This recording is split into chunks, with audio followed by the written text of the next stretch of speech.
नमस्कार विद्यार्थी मित्रांनो, ॲग्रीकट्टा यूट्यूब चॅनलमध्ये आपले सर्वांचे स्वागत आहे. विद्यार्थी मित्रांनो, कृषी सेवक भरती परीक्षा 2023ची तर ती कधी झालेली आहे? ती झालेली आहे 16 जानेवारी 2024 आणि 19 जानेवारी 2024 रोजी ही परीक्षा पार पडलेली आहे. दिनांक 16 जानेवारी रोजी 3 शिफ्टमध्ये तर 19 जानेवारीला 2 शिफ्टमध्ये ही परीक्षा झालेली आहे.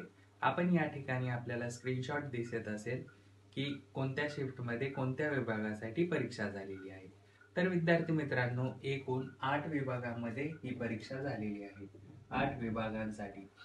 तर 2019 मध्ये किती जागा होत्या त्याबद्दलची माहिती या चार्टमध्ये दिलेली आहे. प्रत्येक विभागासमोर त्यासमोरील 2019 मधल्या जागा आणि 2024 मधल्या जागा याबद्दलची माहिती दिलेली आहे. विद्यार्थी मित्रांनो, कट ऑफ प्रेडिक्ट करणं हे कोणासाठीही खूप अवघड गोष्ट आहे. नुकत्याच झालेल्या तलाठी भरती परीक्षेबाबतचा कट ऑफ आपण बघितलेला आहे. त्या परीक्षेमध्ये नॉर्मलायझेशन झालेले होते. तर विद्यार्थी मित्रांनो, आपल्याला एक प्रश्न पडलेला असेल की कृषी सेवक भरतीमध्ये नॉर्मलायझेशन होणार आहे का? तर विद्यार्थी मित्रांनो, ज्या विभागातील परीक्षा ही विविध सत्रांमध्ये झालेली आहे त्या विभागातील परीक्षेच्या बाबतीत नॉर्मलायझेशन होणार आहे, याबद्दलची माहिती त्यांनी आपल्याला जाहिरातीमध्येच दिलेली आहे. तर 2019 मध्ये कट ऑफ काय लागला होता? तर 2019 चा टॉपर हा 149 मार्क्स पडलेला विद्यार्थी होता. 149 मार्क्स असलेला विद्यार्थी म्हणजे टॉपर विद्यार्थी होता. तर आपण 2024 ला आपण बघू शकता, कोल्हापूर विभागामध्ये 250 जागा होत्या. त्यानंतर नाशिकमध्ये 336 जागा होत्या. नागपूरमध्ये 448 जागा होत्या. त्यानंतर लातूरमध्ये 110 जागा होत्या.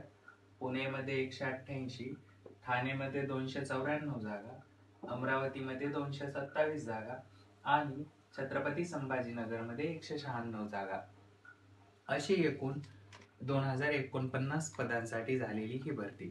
तर या पदभरतीमध्ये आपल्याला कट ऑफ बद्दलची माहिती बघायची आहे.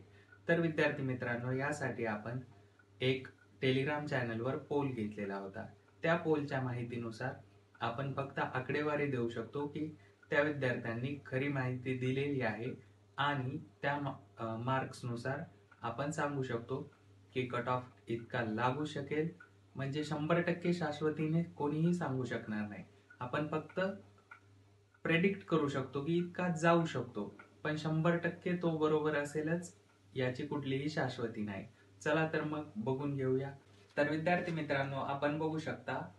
तर प्रथम बघूया कोल्हापूर विभागातील विद्यार्थ्यांचे मार्क्स आपल्याला इथे स्क्रीनशॉट दिसत असेल. तर हा आहे कोल्हापूर विभागाचा. त्यानंतर पुढे बघूया नाशिक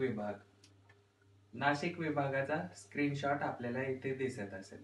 यावरून आपण फक्त अंदाज लावू शकतो. हा काही 100% बरोबर असेलच याची गॅरंटी नाही. त्यानंतर बघूया नागपूर विभाग, स्क्रीनशॉट आपल्याला दिसत असेल.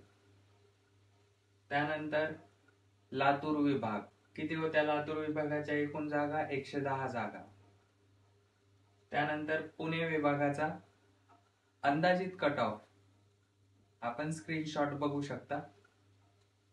त्यानंतर ठाणे विभाग, स्क्रीनशॉट आहे इथे.